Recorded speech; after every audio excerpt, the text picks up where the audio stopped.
हम करेंगे हर मजलूम की हिमायत। बिस्मिल्लाहिर्रहमानिर्रहीम। अस्सलाम वालेकुम। मैं हूँ हुरैन फातिमा और आप देख रहे हैं हिमायती न्यूज HD चैनल। नजर डालते हैं आज की अहम खबरों पर। शाह टाउन में दिन दहाड़े डकैती, नौजवान जाम हक, शहरियों में खौफ हिरास, बढ़ते हुए स्ट्रीट क्राइम पे सवालात, पुलिस कारकर्दगी जेर बहस।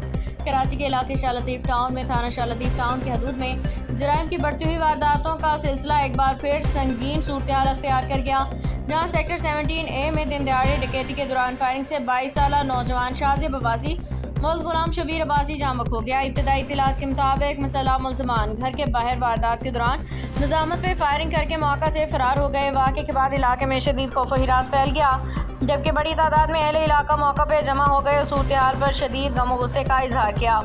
इत्तला मिलते ही पुलिस मौका पे पहुंच गई, शवाहिद इकट्ठे करके तहकीकात शुरू कर दी हैं। पुलिस हुकाम के मुताबिक मकतूल की लाश को ज़ब्ते की कार्रवाई के लिए जिना अस्पताल मुंतकिल कर दिया गया है, जहां पोस्टमार्टम किया जाएगा। इलाका मकीनों का कहना है कि शाह लतीफ टाउन और इतराफ के इलाकों में स्ट्रीट क्राइम और डकैती की वारदातें मामूल बनती जा रही हैं, जिसके बायस शहरी अदम तहफ़्फ़ुज़ का शिकार हैं। शहरियों ने मुतालबा किया है कि जराइम पेशा अनासर के खिलाफ मौसर कार्रवाई की जाए, गश्त के निज़ाम को बेहतर बनाया जाए।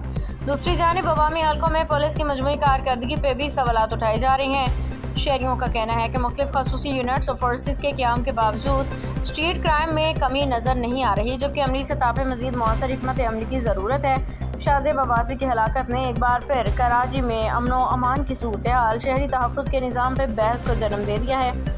अहले इलाका और अवामी नुमाइंदों ने वाक़े की शफाफ तहकीकात से ज़िम्मेदारान मुल्ज़िमान की फौरी गिरफ्तारी का मुतालबा किया है। अवामी हल्कों ने कहा है कि कराची जैसे बड़े शहर में बढ़ते हुए जराइम पर काबू पाने के लिए मरबूत हिकमत अमली, मौसर पुलिसिंग और जदीद निगरानी के निज़ाम को मज़ीद फ़ाल बनाने की ज़रूरत है, ताकि शहरियों का एतमाद बहाल हो सके। शबीर अब्रू की रिपोर्ट, रोज़नामा हिमायती न्यूज़। अब तक के लिए इतना ही। मज़ीद खबरों और अपडेट से बाखबर रहने के लिए देखते रहें हिमायती न्यूज HD चैनल।